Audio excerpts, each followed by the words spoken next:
This is John Sewell, New Year's Eve 2020. Really honored to have my friend Sven Rieger on the show, all the way from Germany. Sven, thank you for being with us.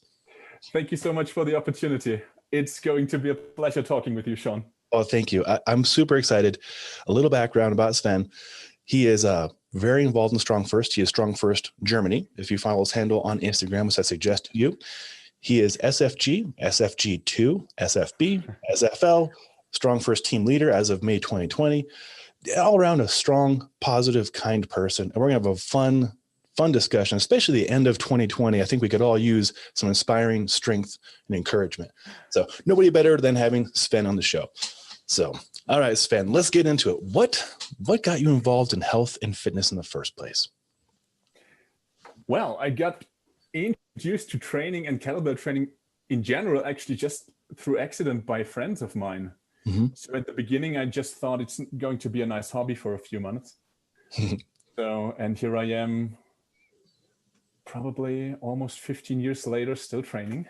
Yes. And it actually turned into a passion of mine, and funny enough, also into a profession, which is something at that point I just would not ever have considered. Mm-hmm. So back at that time, my actual plan was to become a teacher, a school teacher. Okay. So now I'm a teacher of strength, if you will. So somehow it still turned out that way, but it's interesting how it all came about, to be honest. I totally understand.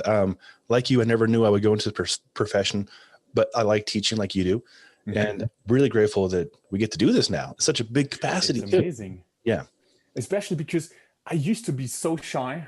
Mm-hmm. If you would have told me with 20, 22, that I'd be the one standing in front of a group teaching, I would have never believed you. Never. That was just something that completely was out of my mind. And I didn't thought it possible, to be honest, because I saw teachers and role models, how they did it. And I thought, never would I be able to have such an impression on people like they had on me. Mm-hmm. So it's funny that slowly but steadily it starts to turning out that way. It is. I think it helps you and people like you and myself come from a more honest and compassionate place. Like you, very shy. Exactly. I mean, I dropped out of college because I didn't want to do speeches. Like I really have a huge phobia of being in front of crowds. But now we kind of live for it, right? Like still get nervous, but it's exciting to present and to teach. And it's crazy because in your case as well, you would not get the impression by the way you moderate the podcast and interviews. It's remarkable. Well, thank you. I appreciate that. A lot of hard work like you're doing, It's slow and steady, gradual pace. You don't get there by quickness. It's step by step. And sometimes I think Dan John said that once, you have to be brave enough to take the small steps. Yeah. Oh, I like that. Because it's just the ones that get you ahead over time. Mm-hmm. And sometimes you think, well, it won't make a big difference. Well, not in that moment, mm-hmm. but consecutively done over months, years. I mean, that's what will get you the results in anything, basically. You're right. And I'm glad to say in anything, not just in conditioning and fitness, exactly.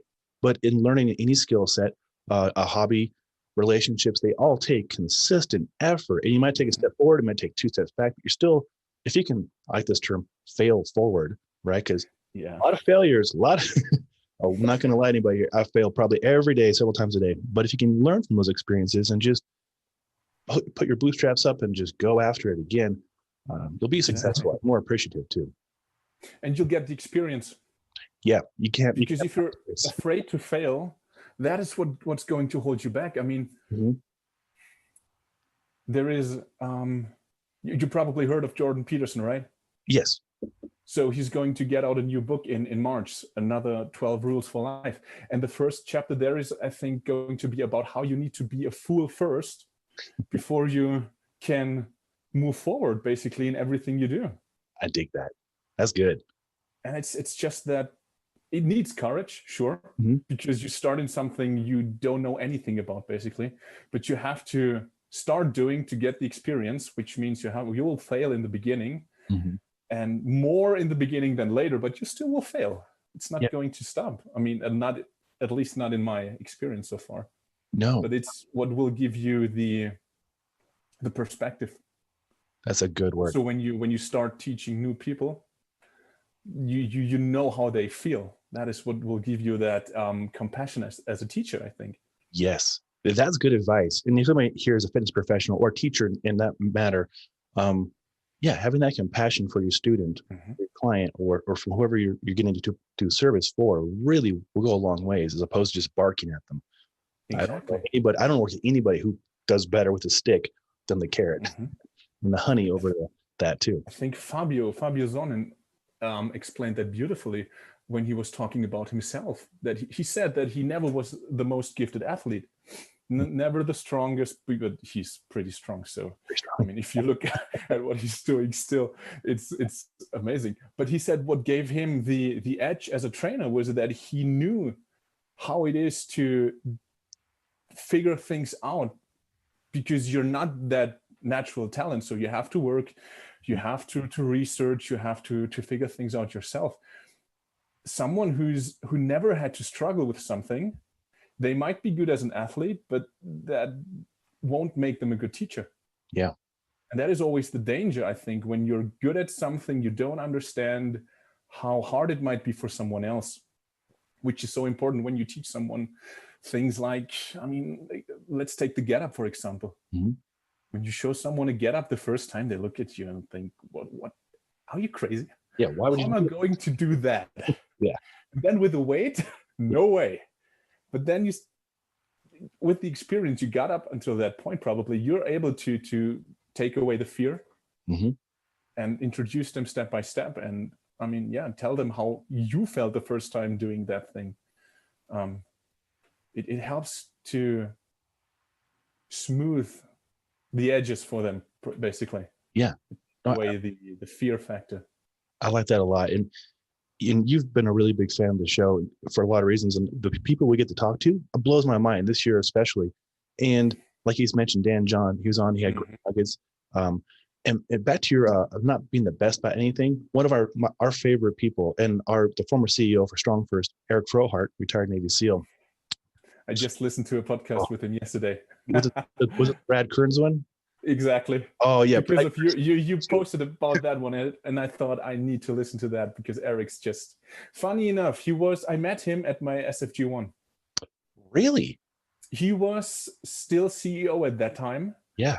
And he came over to Europe. I did my level 1 in Hungary with Peter Lakatos. Oh, cool. Yeah, yeah. And Eric was there just observing how everything went along. And at that time, I had no idea who he was. Oh, yeah. He's good about being humble. Afterwards, I found out, and it was like, yeah. You would not believe, just meeting the guy, what he's accomplished so far. I mean, he's just so down to earth, approachable, kind. It's crazy. I'm glad you got that feeling for him too. For people who don't know who he is, I'll give a brief summary. The Brad Kearns, which is the B-Rad podcast now, as of like yesterday. Oh yeah, he renamed it, right? Yeah, which I think is deserving. His name's Brad, B-Rad. Why not? You know? And he's an entertaining, enthusiastic, a fan of conditioning and training and fitness, much in the same regard that Sven and I are. And he had Eric on, and I learned more about Eric in that episode than I knew prior. And I've known Eric for 5 or 6 years. And like you, I didn't know who he was. I blindly emailed Eric Frohardt at his Mac email address because my friend that I trained, her husband was best friends with Eric. And she's like, you love the outdoors, the backcountry skiing, and kettlebells. You would like my friend Eric. Why don't you guys get a bromance going and get some coffee, meet him for coffee? And everybody's wearing like all suits and stuff in this business center here in Denver. And I'm wearing like Patagonia puffy and like a beanie, and I have a beard. And the only person hairier than me and had more gear on was Eric. We sat down and we riffed about, his time in the Navy SEALs and gear. And he's like, oh yeah, and I run StrongFirst. And I was like, what am I doing? How do I get to the table with this person? And so we became friends after that and started becoming hiking buddies. And he's just— That sounds amazing. Yeah. So we have an engagement podcast with Eric on there as well. Definitely worth checking out. But oh yeah, it's an amazing episode. Thank you. Yeah, he's just a wealth of information and motivation too. And he has those great nuggets like Dan John and everybody has on Brad Jones, where they just say something so simple and you're like, that's effective, that's profound, I can apply that right now. And like he said, he wasn't the best at anything, but he got through buds in one try. He did several tours. He was successful because he put in the hard work and just step after step. He wasn't the best or the fastest or the quickest. He just got the job done. That's the point, I think. Because the over-specialization a lot of people strive sometimes for, I think it might be a little bit short-sighted on the long term. I mean, sometimes it's probably great, or it seems like a great idea to focus so narrowly on something, but you also have to consider what it might take away from you in other areas. That's good. That's also one of the things I love about Dan John is that the compass he has. And he says basically, no matter which direction you go, it's the play. I don't remember all the four directions, but basically it should enrich your whole life. So the circle should grow and still stay a circle, basically, if that makes sense, so that you don't have an unformly shape, or how you might call it. Yes. So if one thing gets too specialized and takes away from the rest of your life, I mean, if you're something like a Olympic sprinter, then that's definitely something that will happen, because to perform on such a high level, there is just no other way around, I think. But for 99% of the people, that's a really good way of putting it. Not the best approach. Yeah. I want to reach out to Dan and get an episode going here in February. And I'll bring up that because I want to learn more about that as well. Every time Dan, when he talks, you're just like, just get the pad of paper and start taking notes, right? Yeah, it's crazy. You're really good about capturing the essence from other people's podcasts and sharing it. And I really enjoyed that you did that with the Brett Jones episode, because that was one of my favorite ones ever. And I was just like starstruck the whole time. And you were able to grab some really good nuggets in there and share them a lot online. And so I was like, oh yes, he did say that. That was super effective. So sometimes I see an episode and I'm like, okay, it's under an hour. I can listen to that on my way to work. And then I start taking notes. And the episode that takes probably 50 minutes to listen to, I'm not sure. Sometimes I'm sitting there for over an hour just to take notes. So it probably sometimes doubles the time. Oh, I appreciate that. That's awesome. That is because it puts things into. I think I have over 600 notes on my iPhone there. Wow. Oh my! With 1/3 of them, or no, probably half of them being podcast notes. I love it. Oh my goodness. Well, what are some other podcasts you enjoy? Oh, there was an older one, but it's not getting updated anymore. It was a Super Strength show. Okay, don't know that one yet. I'm not sure if you still find the episodes, but he had so amazing. Brooks Kubik, for example, was there talking about the old-time strongman. I'm getting goosebumps just thinking about it. Then, oh gosh, let me think. Now I'm blanking on that. Can I look up? Wait, give me a second. Please. I can give you a few, because there's just so many I started to listen to. I know Alex the Hebrew Hammer does a good job with the Old Man Strong. Oh, exactly. He has a great one as well, the Hammercast. The Hammercast, yep. He's a hoot. I like actually Jocko's podcast. Oh yeah, yeah, that's a great one. But especially in regards to training, I think FMS did a great job with their podcast. Yeah, it's actually really good. Very entertaining too. Gray and Lee together, that is just a combination. Oh, it's fun. Yeah. Oh, funny enough, I did my FMS in 2011. Oh, this is a good segue to find out, okay, what your path was to all your credentials. Oh, yeah. So before we push record, Sven did a great job explaining. So I'll have the pitch right here. So what was your introduction to kettlebells and fitness in that matter? So basically, just all of my friends at that time started training. That was around, like I said, probably 15 years ago. And I thought, let's just give it a try and see how long you will stick with it. I thought it would be a few months tops. And well, it didn't. Yeah. And then in 2011, in 2010, actually, it was just by accident that a friend of mine introduced me to kettlebells. And I still cannot tell you till this day what exactly it was that hooked me. But I had that thing in my hand and I knew that was actually what I was looking for so long. That's great. And we started training, a friend of mine, together down in the basement at my parents' place with 16 kilo kettlebell, and Pavel's entered the kettlebell back at that time. And it was, since then, it ever was a part of my training. When StrongFirst got founded, and the release of Simple and Sinister, so Pavel's first book under StrongFirst, that was actually the reason I got more involved into the whole community, basically. And it took another 3 years, though, for me to do my very first certification with StrongFirst. That was in 2016 in Hungary with Peter, like I told you, where I met Eric. And but to go back in time, a friend of mine actually, who I did my very first kettlebell workshop with him. But at that time, we basically didn't know each other. Now he's my best friend. So that turned out to be a half year of just knowing each other. It was basically with you and Eric, just sitting there and everything clicks. It's crazy sometimes. Yes, beautiful. But he introduced me to the functional movement systems. Okay. And in 2011, they would have had the first certification in Germany, which was fully booked completely in just a few weeks, I think. And through him, I also got very involved in martial arts. Okay. And he's a full instructor under Guru Dan Inosanto. So Guru Dan was Bruce Lee's best friend and best student. And he's still running a martial arts school in Los Angeles. Really? And he took me with him that year. So that was also quite an interesting time. But what also is that in 2011, there was another FMS certification in Los Angeles at that time. So we did the FMS there because we couldn't get a spot at the one in Germany. Wow. The crazy thing was that one was run by Gray and Lee in person. Oh my, there you go. It's crazy. I still have the picture of them with us. I mean, it's 9 years. Yeah. Crazy. Yeah. Yeah, and that's Gray Cook. He's me talking about right there. Co-founder of FMS, and together with me. Yeah. Wow. Also a wealth of knowledge. It's crazy. Every time you listen to him, you pick something up.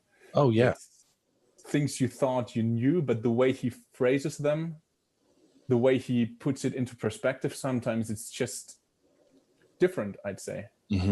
It's hard to describe because it's things you think you know, but the way he expresses them makes you think about them in a different way. And then, you get a few new connections. It's also with the movement book. I don't know if you read it. Yeah. But every time I read it, it's just you pick up things you didn't see before, basically, which is interesting. That's good perspective. I like that. Embarrassingly, what I would do, I camp a lot by myself and my dogs, and I'll download either from OPT books or whatever, from Gray Cook or FMS, download or Brett June stuff and download it and then watch it while I'm camping and just study it. And it, like you said, different times it hits you different ways and you learn things in different pattern, and you're like, oh, that's how you do that. That was the same with me a few weeks ago. I started doing a program by Pavel Macek. It's his test program for the advanced program minimum. So the program minimum is basically Simple and Sinister, so swings and get-ups. And the advanced program minimum, I think, goes back to Bob Hoffman from York Barbell. Oh, wow. So his idea was that you basically need a quick lift and a slow grind to get the best results, which for him were at that time the barbell snatch and the barbell bent press. Oh, wow. Definitely a grind. And Pavel adapted it to the kettlebell, basically. So it's the kettlebell snatch and the kettlebell bent press, but he says also that there will be a point where you have to transition from the kettlebell to the barbell because it just gets unhandy for the bent press, which is funny to think, because if you remember the barbell having in one hand, it's not very handy as well. I'm going to try and find some links to you doing this with the barbell so people can get reference to this. It's beyond my skill set by far. And so whenever I see you do them, I'm like, wow, I have a long ways to go. It's inspiring. To be honest, it just needs a little bit of introduction time because the center of mass is different. But once you figure out how to align yourself under the weight, it's actually, it might become easier than the kettlebell, I think, because it's a different way how you press into the weight and away from it. Okay. So That's interesting. Yeah. So I was doing the kettlebell snatch. That's actually what I wanted to talk about. And I progressed really, really good, in my opinion, up to the 44 kilo bell now. Snatching to 44? Snatching. And I'm not sure if you know Tim Ammond. He's a senior instructor from StrongFirst in Australia. Yes, it sounds familiar. And he's a monster in the snatch. He's crazy. If you look at his stuff, it's just, he swings the 88 like other people, the 48. It's crazy. Yeah. Strong. And I think one of the strongest snatches with the 44 I ever saw. And he got in contact with me. He was like, yeah, I might help you out with the snatch if you want to. And I'm like, sure. Yeah. I mean, someone like him offering me help, who would I be to not take that? And he wanted me to send him a few videos from different angles. And he was like, you know what? There's some issues here. Let's go back to the swing. And at first I was like, oh, seriously, do I want to do that? Yeah. It's always hard when you have to take a step back. It's always hard. Yes, very humbling. But he said that basically I'm not generating enough power. I'm compensating through my upper body, through my back. He basically said I'm too strong for my technique. Yeah. And he was absolutely right, because when I looked at the videos, I was like, okay, this is actually embarrassing. Seeing me snatching like that, I thought, no way. And he made me go back to the swing. So for the last probably 6 or 8 weeks now, I'm just doing 2-arm swings. And I reread, there's the topic again, The Quick and the Dead. Oh, yeah. Great book. And there is, towards the end, that section where Pavel talks about power exercises, and that a standard progression just won't work for them, because you already have the weight where your power production is maximized. You're already giving each rep 100%. So increasing the weight would not work because your power would drop. Mm-hmm. Doing more reps would also have probably more disadvantage effects than anything else. So he was like, the progression here, or the way you progress or structure your training, is just different. You stay with the weight way longer. And that's where I realized, my mistake. Mm-hmm. I was progressing way too fast. I was just focused on the number, because the 44 snatch just sounded so awesome. And that sounded amazing. Yeah. And the other thing was that I lost focus, or lost sight of what I had the exercise in my training program for. It was for power. It's not the weight, basically. Mm-hmm. I mean, it's not a strength exercise like the deadlift. Mm-mm. And that is, I think, one of the big issues. If you start losing sight of what you're doing the exercise for, you will run into trouble one way or the other. That is very true. I thank you for explaining that. And I'm guilty of this too. When I was going for my SFG, I got cocky, got ahead of myself, and I'm like, I can snatch 24, no problem. And I'd taken a break off to go focus on split boarding, and I partially tore my bicep. No way. Yeah. So like I was just doing too much, too fast, like you said. And my range of motion is a little bit, I can hyperextend my right arm, which doesn't do any favors under load. So yeah, slow and steady, back to the slow and steady, just do the right thing. Exactly. But good for you for being open for I'll say critique, but for teaching opportunity, right? And you're a team leader. Exactly. Yeah, we can always learn and always improve and always stay hungry for knowledge. I mean, going back to Guru Dan Inosanto, right? Mm-hmm. I'm not sure when he did that. He's over 80 now. Wow. And he's basically a living legend in regards to martial arts.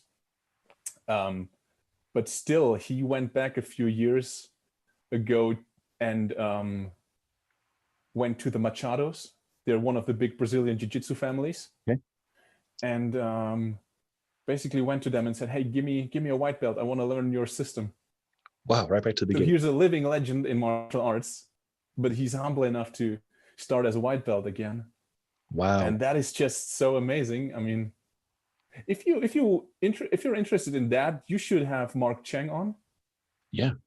He became StrongFirst master instructor actually this year, and he treats Guru Dan every now and then, and he's training at the Inosanto Academy as well. He was an assistant at the FMS I did in LA back in 2011. That's where I met him actually, through the martial arts. A beautiful small world. I love it. It's interesting, and he actually got to know Pavel Zonin through Guru Dan. Well, that's a unique path. It's interesting. It's so interesting. It's all. Did you do the Indian Club course by Brad?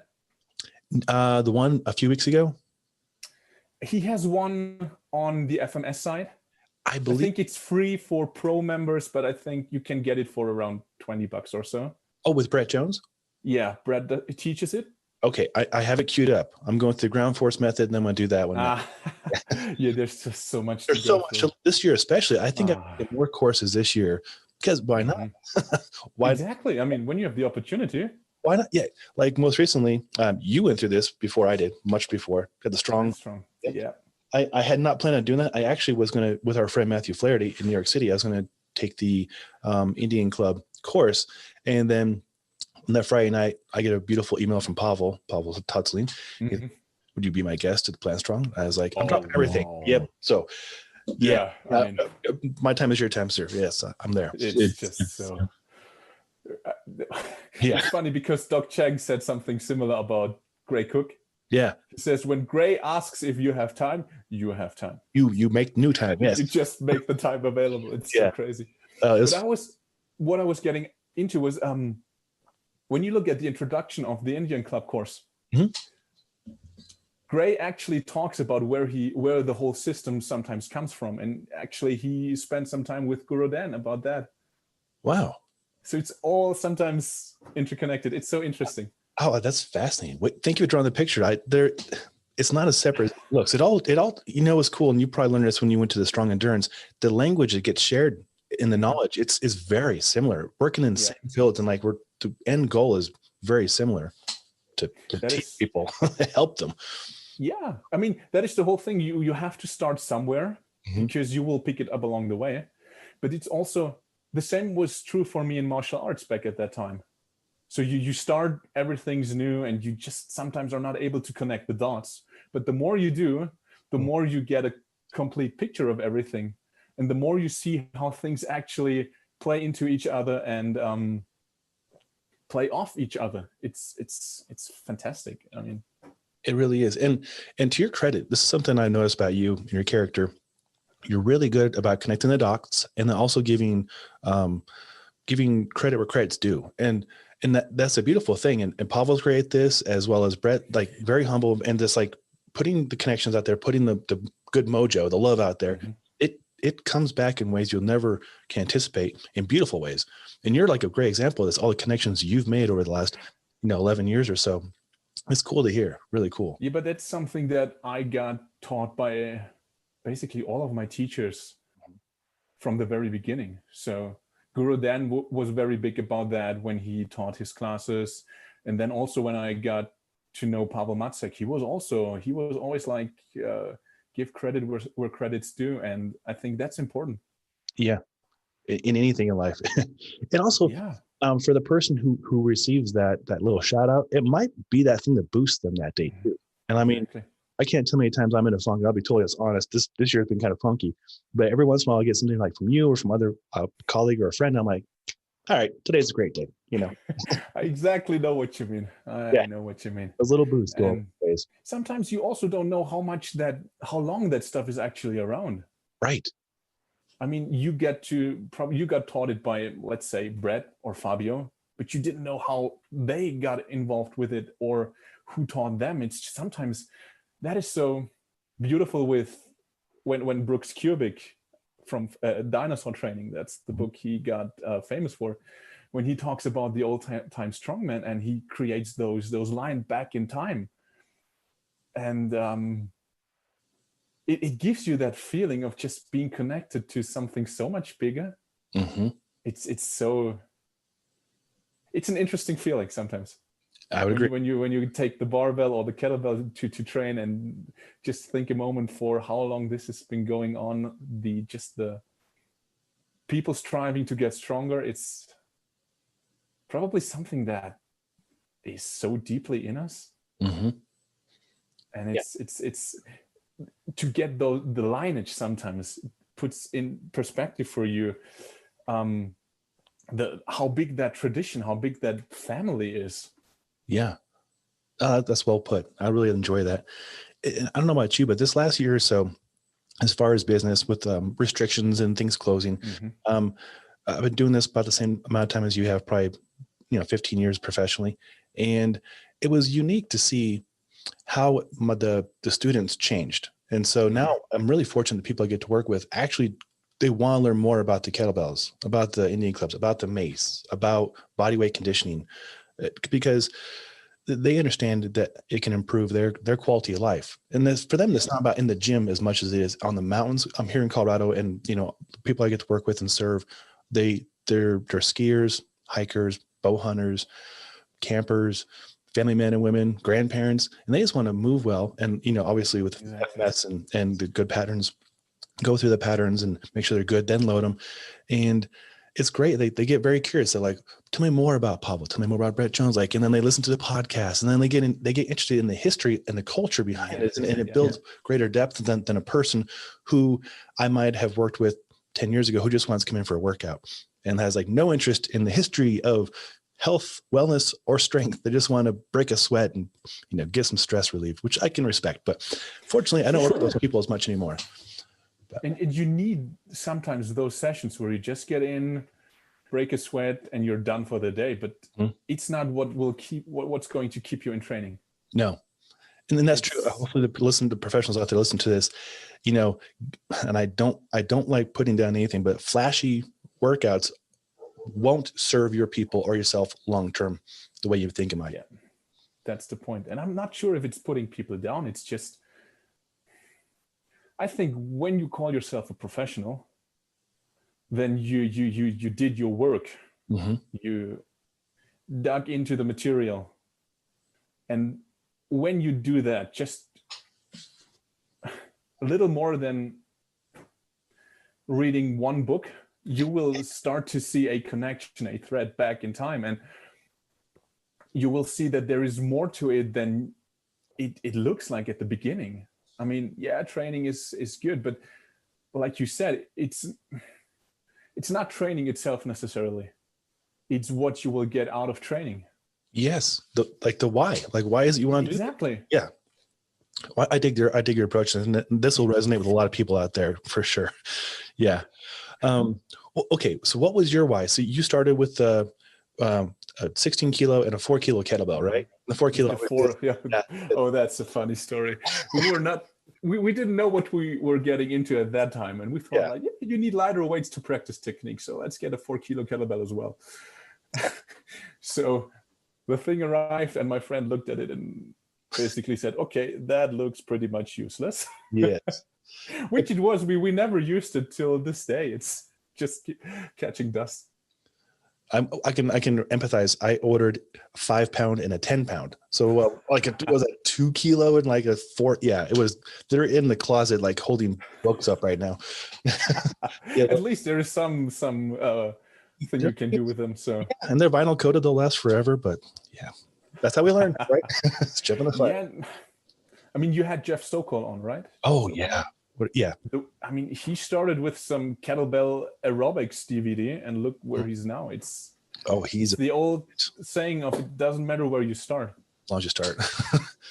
Just you have to start somewhere. That's the point.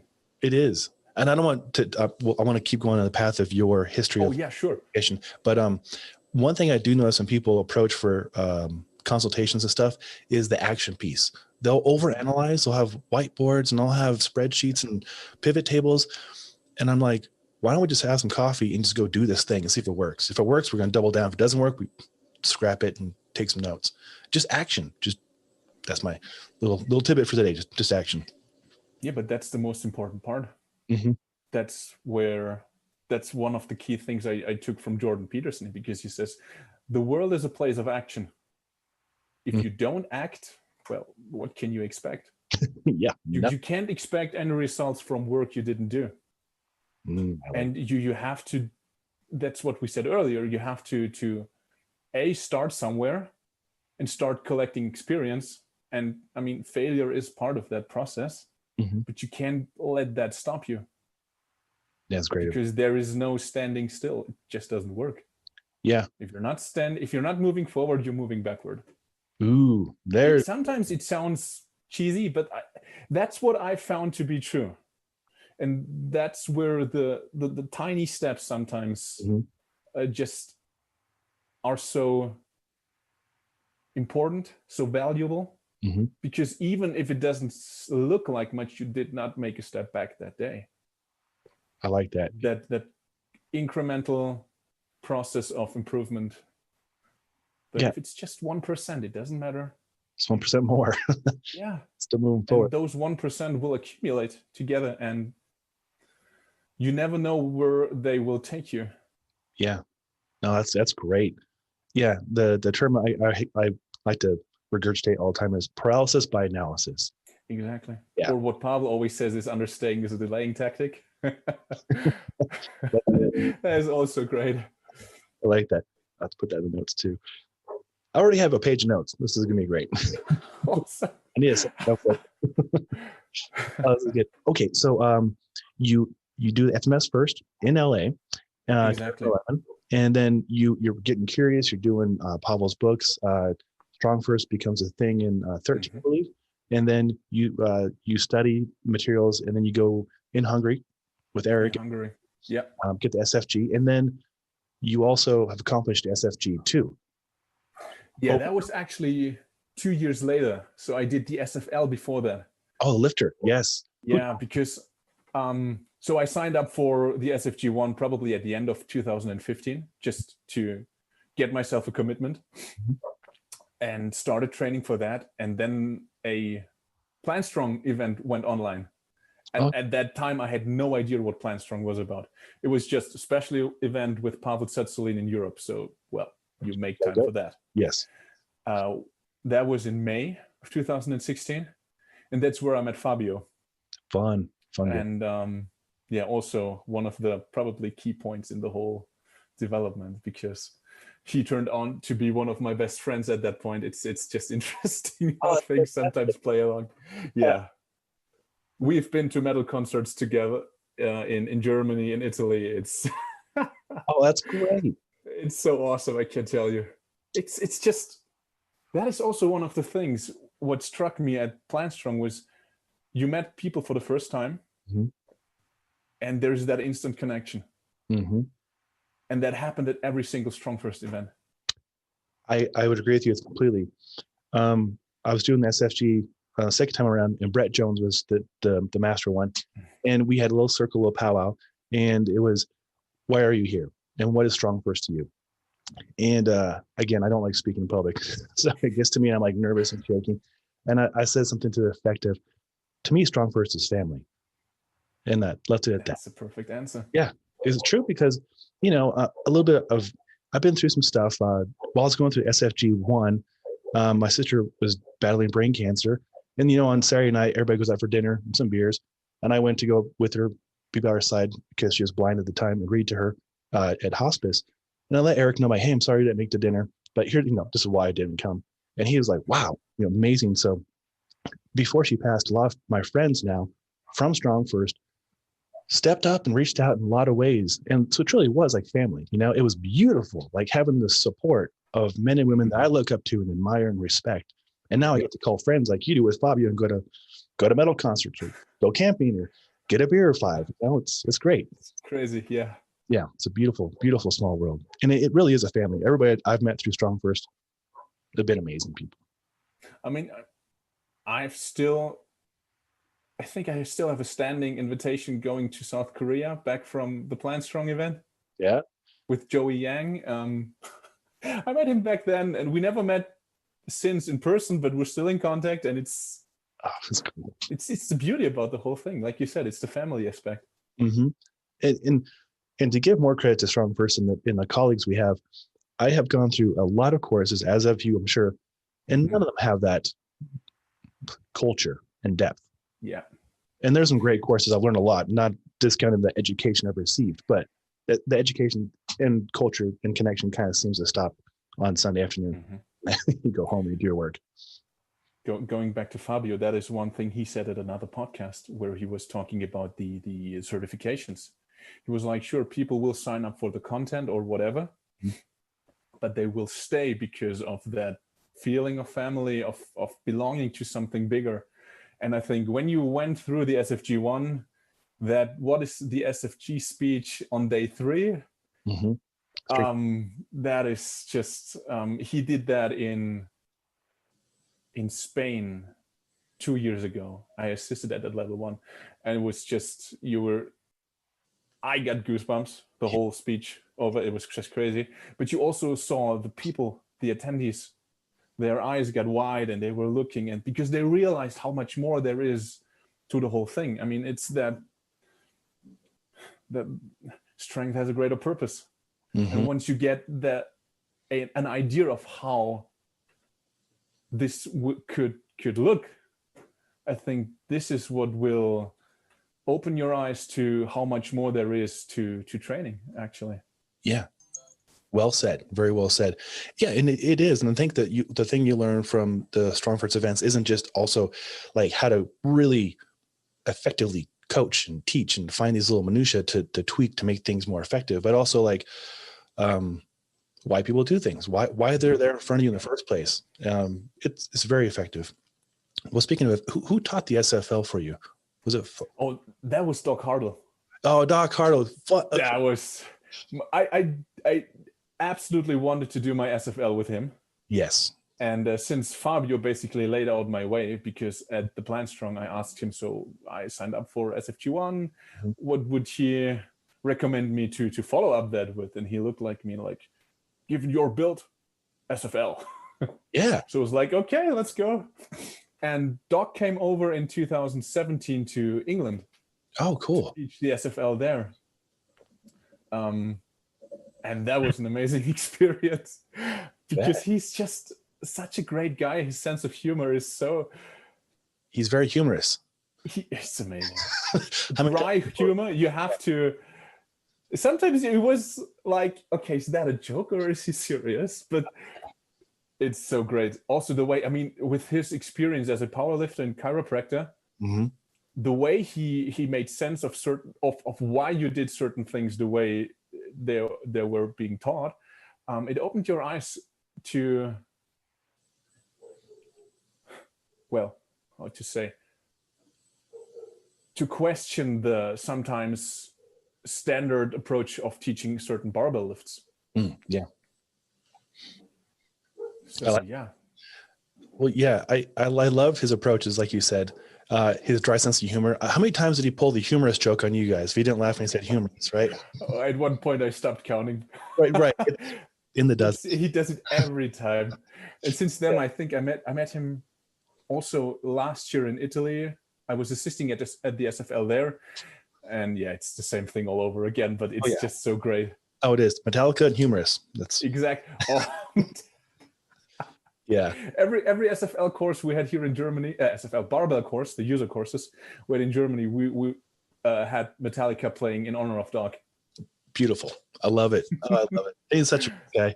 I love it. I did the course with him August of a year or two ago, I think 2 years ago, at our gym here, Existence Athletics in Denver.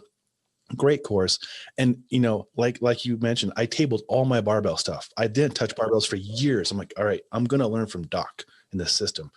And I'm glad I did. I didn't come in with any bad habits, or if I did, I tabled those bad habits and just learned the system correctly. And it was super effective. But, and again, like building a friendship, he'll call me up like, hey, Sean, I'm gonna go camping with my boys. What stove should I get? And I'm like, oh, here's a link for a stove for, you know, go camping. So it's fun. Family. Yeah. Good stuff. Yeah. Okay. So you have the SFG, SFG2, SF, the lifter, SFB as well, right? Yeah. So 2016 SFG1, 2017 SFL. And then I signed up for the SFG2 in 2018. Okay. And I went to Philadelphia for that one. Philly. Because I wanted to do at least one of the certifications in the States. And that was, let me think, that was September, I think. Fabio was teaching that one. It was over close to 100 people. Wow. So we had 4 or 5 teams, and I don't know how many assistants. It was just crazy. Jeremy Layport was there as well. Oh, Jeremy, awesome! I did. He taught the jerk. Oh, he taught the jerk. I mean, with his background in Olympic lifting, that was just so. Mm-hmm.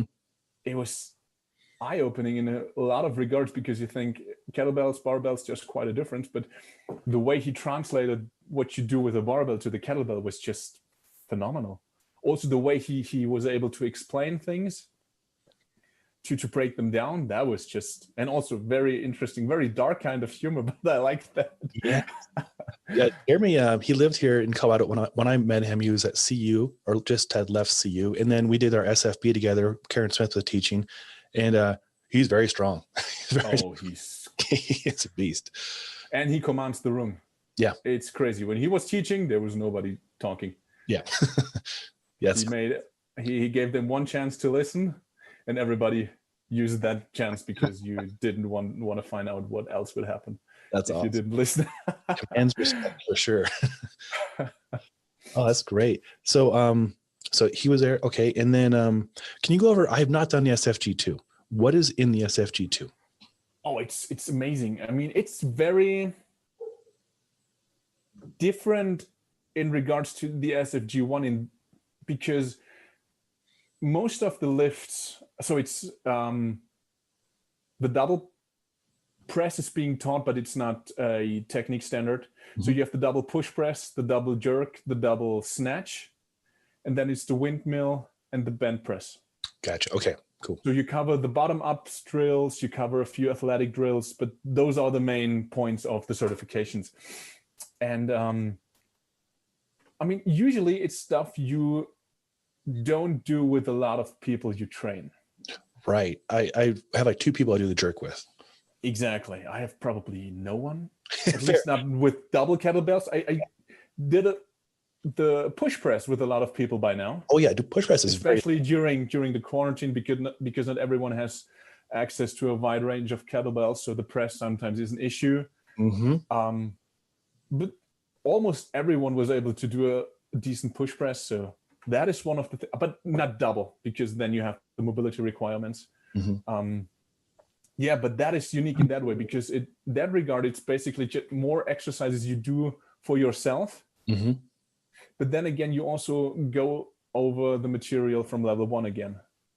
So you really hone the skill set. Yeah, now with the perspective that you are already certified. Mm-hmm.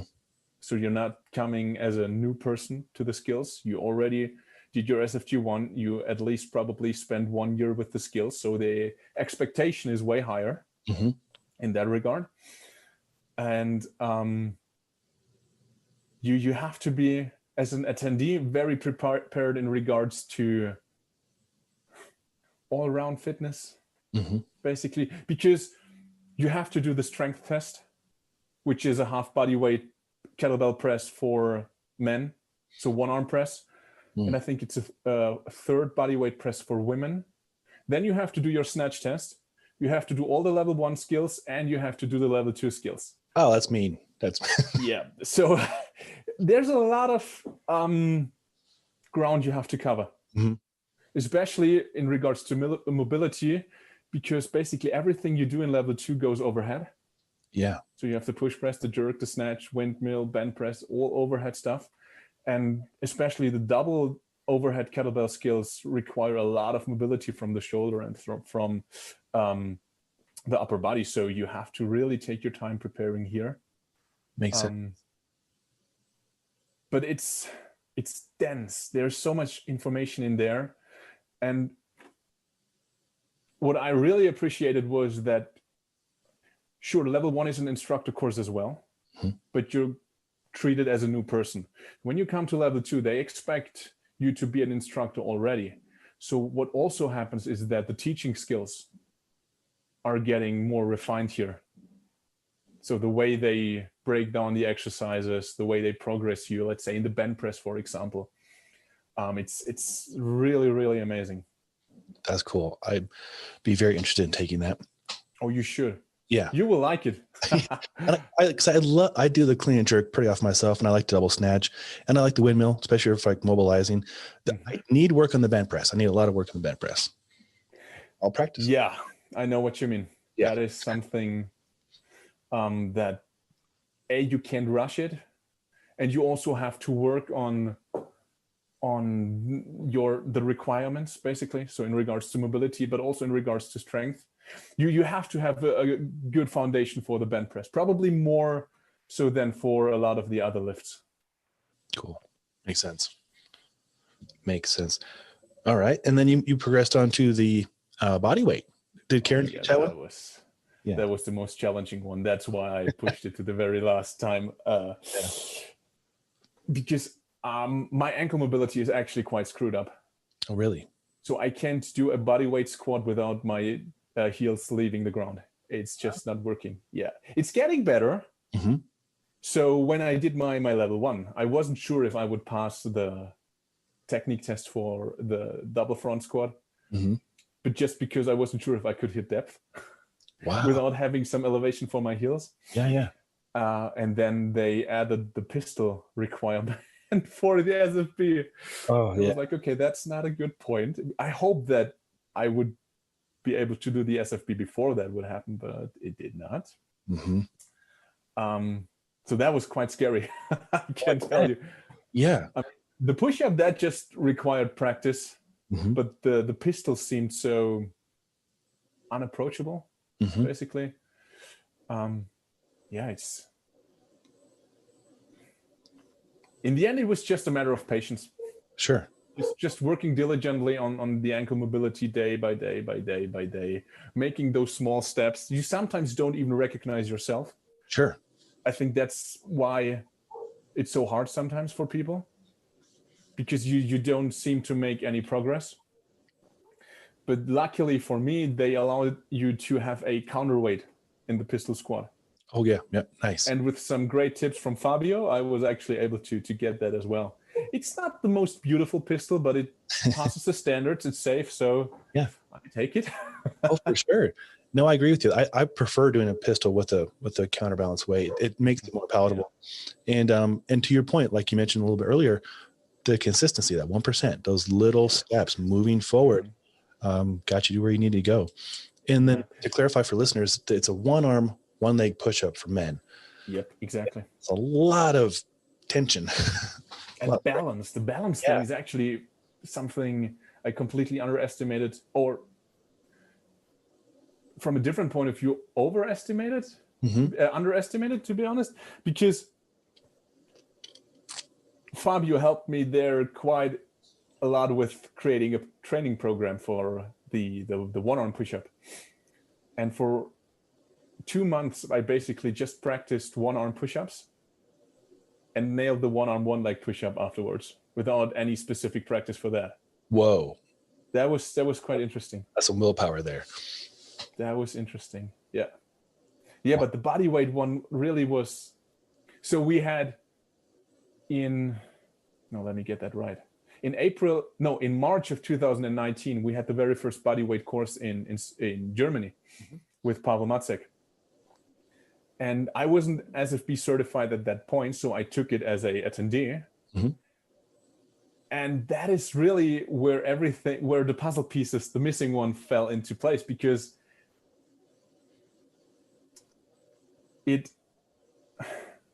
I finally realized the strength as a skill approach. Mm-hmm. That it doesn't matter which modality you use, whether be it a barbell, dumbbells, kettlebells, whatever, but the way you approach the training is what gives you the results you're after. Mm-hmm. And that is something, so that was what really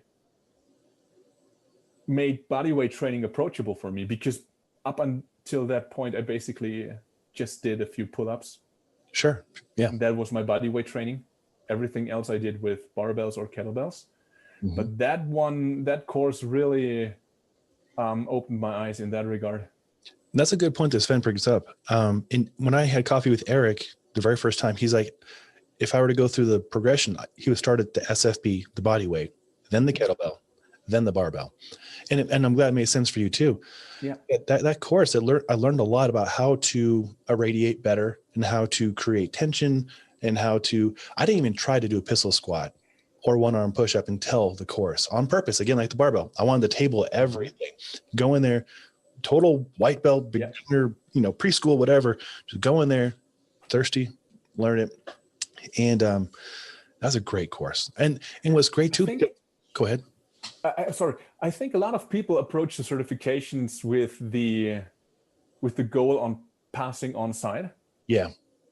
But sometimes, especially if you didn't have proper instruction before, take the certification, take the teaching, take a lot of notes, and then practice for yourself, because you have a few months later or afterwards to video yourself and pass the certification through that as well. And I like that approach. That's the approach I went with, because I want to learn and take as much notes and fail in front of the coaches and see what they see, and then practice. That requires you to be humble. And that is something, the hardest thing for most people, including me. I always had the expectation of myself to pass on site.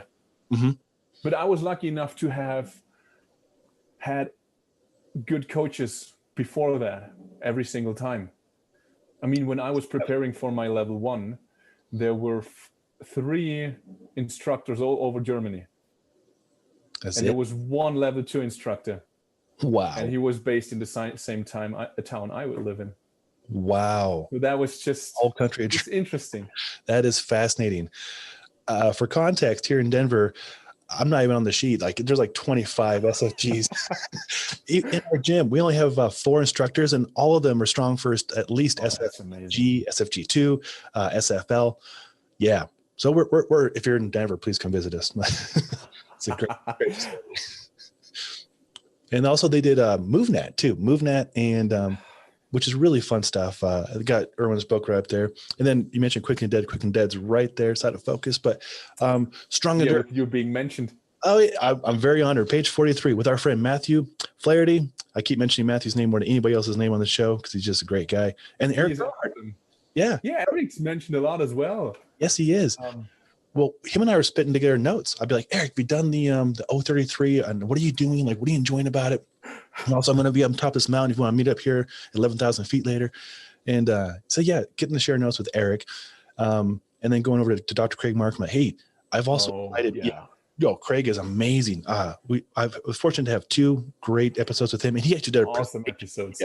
Yeah. Please, people, revisit that. In fact, a lot of people I get to train who are intrigued by the mitochondria and the efficiency and how to get better for endurance and anything in the mountains, I refer them to that episode. I'm like, if you want to know why this works, not just from me telling you, but like from a doctor, check this episode out. Yeah. Does a great job explaining it. Also, like how Pavel explains it in the book, in Quick and Dead, it gives you an easy entrance to that topic. Yeah. Right. But then if you want to dive deeper, Craig's, the way he explains it, it's just fantastic. It is. I like that. And I love how Pavel uses his humor, his directness, and it's actionable, right? And everybody, the way he writes, it's so hilarious. It is. I mean, he brings the information across like probably no one else would be possible. But at the same time, the way he writes, there's certain expressions in there. It's just entertaining. It is. It was a pleasure. I had never met Pavel until November of this year. He came to our studio to present the Strong Endurance, and I was hired to do the camera work and audio video. So if you attended that, I'm sorry if I messed up the Zoom a few times, and I did. I hear everything. I failed. I failed at least a dozen times during that, but we got the job done, and it was a great presentation. And Pavel is just so fun and so kind. At every break, he was, thank you, Sean. Hand the microphone, charge the microphone. Just professional, kind. Yeah. On day 2, I messed up and the Zoom didn't start correctly. And we were 10 minutes in. I'm like, Pavel, time out. We got to redo it. He's like, I will not redo that. I was like, okay, you are Pavel. You will not redo that. That's fine. Moving on. That's just the way he is. It's so funny. It was dry. It was funny. Everybody laughed, and we moved forward. It was great. Yeah. I mean, yeah. So, it works. It works really well. And back to the Quick and Dead, it works. It's just 2 lifts, and the results speak for themselves. I like I said, wrote a little bit for page 43, and other people have had great success. Derek Toshner's done quite a bit for. Yeah. He did a great job at the Strong Endurance events, explaining what he's done since that book, as far as training, like snatch walking, and a bunch of really cool things that never crossed my mind. So it was cool to see how I went to the very first Strong Endurance event in 2017, met Greg Cook there, Dr. Chris Frankel from TRX, and like all of our Brett Jones, all of our mentors were there, right? All one room is great. But back then it was It was just the swing and the snatch and the push-up. That's what you did, right? And then I was like, what if you did, jump squats or some other stuff with body weight? And I took notes on that. And it was cool because the revised, I won't give away the course because everybody should definitely take it when it comes out, but it has been updated to include more things than just the swing and snatch and push up. I attended it last year in England. Mm-hmm. And from what I heard, it was the best until then. I'm not sure. I think he did one more in person before everything got shut down. But what was so amazing was not only the way he explained everything, but also he had people demonstrate the different protocols on day 1 and day 2. Oh yeah. We had like 22 demonstrations, and there was something seen it happen. And the different things. It was not just the protocol from the Quick and the Dead. Mm-hmm. He had Luca Cursa from Canada do one of the pull-up protocols, actually. Yes. So there was so many great demonstrations and informations way beyond the normal application of the strong endurance material. It was just amazing. I'm glad you get to witness that too. We had a kickboxer come in and he was doing kicks and then swings and then jumps, right? And then at the same time, another person was doing the pull-up one you're mentioning where it had quite a bit of rest and then progressed. Yeah, exactly. Yeah. And she is trained for the Iron Maiden and she was like, oh, this is my new training protocol. It was such an eye-opener. And he is the best coach I've ever seen. He's like total sensei, just looks there. No, more weight, just change this, change that. Oh, it's amazing. I have a story for you. So there was something that the getting uncomfortable to learn, putting yourself into new situations. So every time I'm at a certification and they're asking for volunteers, I raise my hand, whether I like it or not. Courage. Yep. So on day 1, he asked for volunteers for a snatch protocol. And I was like, what the hell? Raising my hand. I never thought that he would pick me, but he did. Mm-hmm. He was like, I think it was the snatch protocol from the Quick and the Dead, but I'm not 100% sure anymore.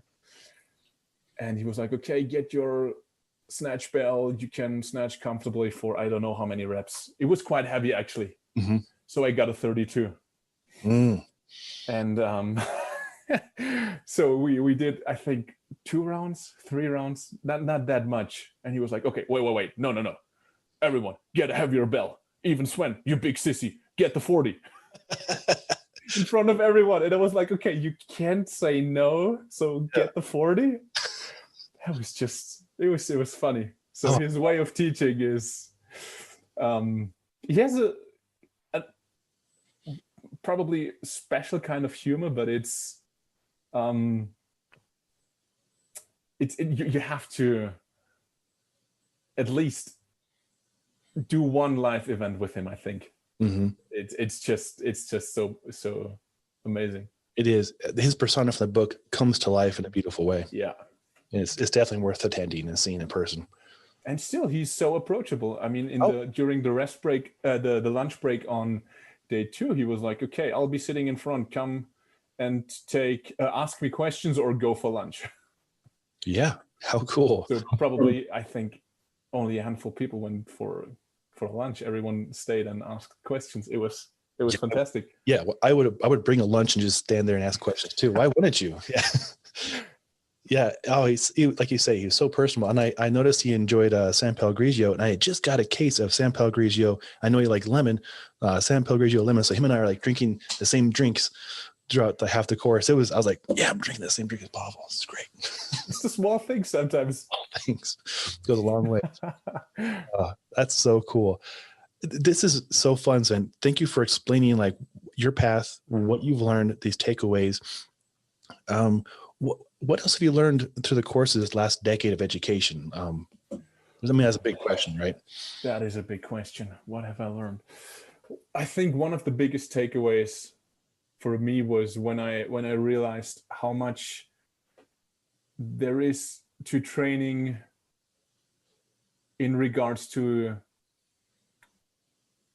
enriching your life, basically. I like that. Because at one point, I think there is a point where you realize that what you do goes above and beyond the gym. Yes. it's in different ways, I think. Whether you realize how much training does for you health-wise, or how you mentally got stronger in different situations outside of training. It's just something that I think Brad said that on your episode, where he says the physical is a gateway to the mental. Oh yeah. So that it starts, most people start training for physical reasons. They want to look better, they want to get stronger. But there comes that point, I think, where you realize that there is way more to it than you thought at first. And like we said earlier, that's what will keep you training. Yeah. That is what will keep you doing your training even on days where you don't feel like it, because you know how much it will actually give you. It's the idea, I think Pavel stated the first time in his very first book, Empower the People, that the training should give you more than it takes from you. I love that. And you can see that from the physical standpoint, but you can also see it from a mental standpoint, basically. So sometimes, yes, it takes some resistance you have to overcome to start training, but in the end, it will just make you appreciate that you trained, and that it shows you that you're able to do the things you don't want to do on days you don't feel like doing them, which is what will give you the results over the long term. Oh, I love it. Yeah, training for quality of life and strength as a greater purpose. Exactly. Yeah, and to empathize with that, the physical training has given me mental strength and courage to handle some pretty big life events. And also, as a teacher, I love when I get the text from a student like, the suitcase carry we've been doing the last 2 months paid off. I was able to carry my groceries with great posture, and I carried more. Or, I'm like, there it is. It just worked in the real world. It's beautiful. I light up every time when someone tells me how their everyday life just improved through the little things we do in training, because then I know, well, I'm doing my job right. And they also getting to know the real value and benefit of training. Yep. Oh, it's beautiful. These are good takeaways. I love it. We're going to need to do part 2, because we're just barely scratching the surface here. I would love to do that. I mean, I can't believe that we're talking for over an hour already. I know. It's like the first question. I have like 5 more. So we'll definitely have to get back to doing this here in February or earlier. Anytime. Thank you very much, Sven. This has been an absolute Thank you so much for the opportunity. Yeah. Is there, would you like people to come find you on Instagram, or where should people find more about you? So like you said, you can find StrongFirst Germany on Facebook and on Instagram. And you can find me just by Sven Rieger. So my name, there is no fancy Instagram handle I'm using. I'm not creative in that regard. But feel free to reach out anytime. Excellent. And sometimes it might take me a little longer than I would want to come back to you, but I will come back definitely. He's also in Germany, so give him 8-hour difference from Denver to Germany for one, and also he's very he has a lot of great content, and I love following his stuff. It's very encouraging. It's great. I highly recommend everybody give him a follow, and it'll brighten your day and fill you with good information. Thank you so much. But the same goes to you and your podcast, man. I appreciate seriously, you have people on, and the information they put out, and just the conversation you have with them is absolutely worth listening to. Thank you. I appreciate it very much. I didn't know what I was doing when I started this. It was basically an excuse for me to put up interviews with like Patagonia that we're already having. And then the people that have come through this year, it blows my mind. The list of people, I'm so grateful for the opportunities. And if anything in 2020, as I've learned, is connection, family, like reaching out. And we're all in the same boat together, and we all want to see everybody succeed, and we all have a lot to share. Just want to help other people. So strength is a greater purpose. Reach out and pull some people up. And I mean, everybody is bashing social media sometimes about how it's a waste of time, but I think it's how you use it. It's a tool like anything else. And I mean, just be a little bit more selective in how you, in the pages you follow, for example. I mean, sure, there's a lot of things out there for entertainment, but you can also use it just to stay in contact with people you like and admire. This is true. There are so many great pages out there. Just use it a little bit differently, and you will see that it can actually make quite a difference in times like that. And it's also a great opportunity to, if you have that worldwide family, to stay in contact with them, and you see them succeeding day by day, and this is giving you the motivation to probably keep going through a tough day as well. That's very well stated. And like you said, I'm very selective with who I interact with on social media. I only seek out people who I think will enrich my life, or I can do that for them. And also, it's great for me to keep up with my family and friends. And there's a lot of garbage out there, sure. But you can not like it. You can filter it out. You can create your own channel, basically, right? And it doesn't have to be an echo chamber. It can be enriching, and it's easy to only have just certain people you follow. But like, I like to have wide discussions with people all across the board, and just try and see how they see the world. So exactly, there's so many interesting approaches out there to basically everything. I mean, you don't have to be the same opinion as everyone you're following, but you can take basically something from everyone who's out there trying to make an honest, to contribute in an honest way. Yeah, I'd say. I can appreciate that.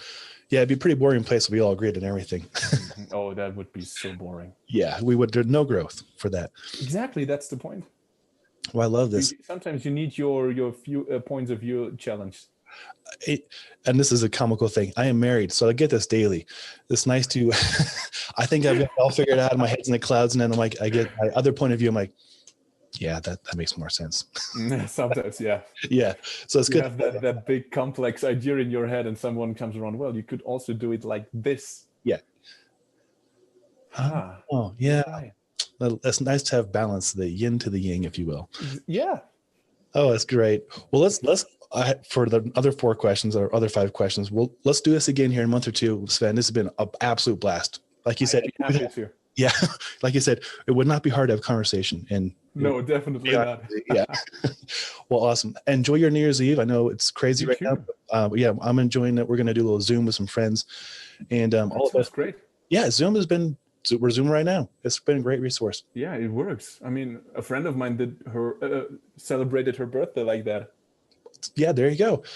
It's a great tool. So 2020 has given us a lot of learning opportunities, and thank you for Zoom. Definitely.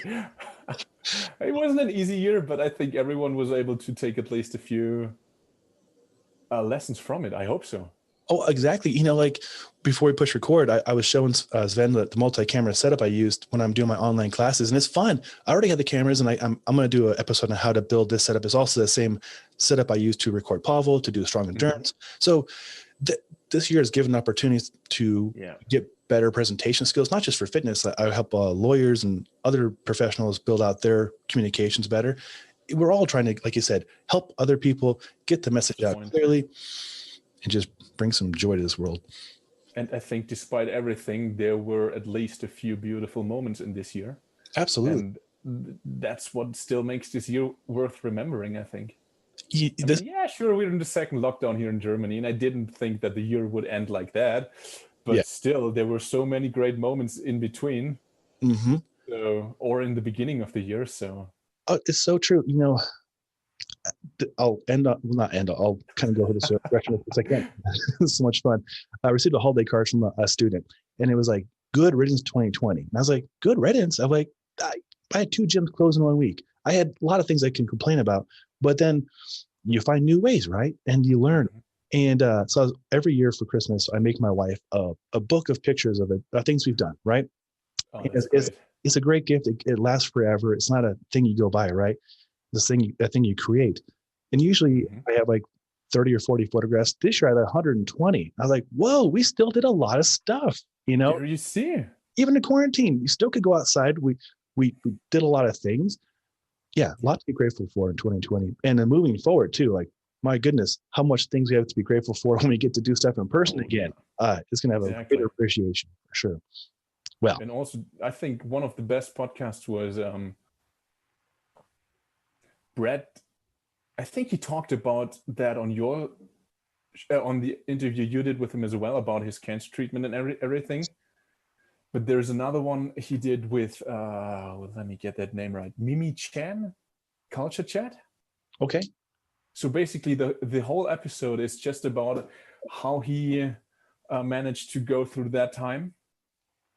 And if you think you had a bad year, listen to that episode, and then I'd say there are just a handful of people who had a worse year than he had in those few months. So yeah. And despite everything, when you look at his Facebook or Instagram posts from that time, you would have not guessed what he went through. It's just crazy. Strength has a greater purpose. It does. Oh, strength has a greater purpose. That's a great way to end this one. We'll have like 2 or 3 more here very soon. I'd be happy to do that. Awesome. All right, Sven. Well, I'll let you get to enjoying your New Year's Eve. And to all you Gimlet listeners out there, much love to you and your families. And have a great 2020 celebration. And here comes 2021. Let's make the most of it. To a strong and healthy new year. And you as well.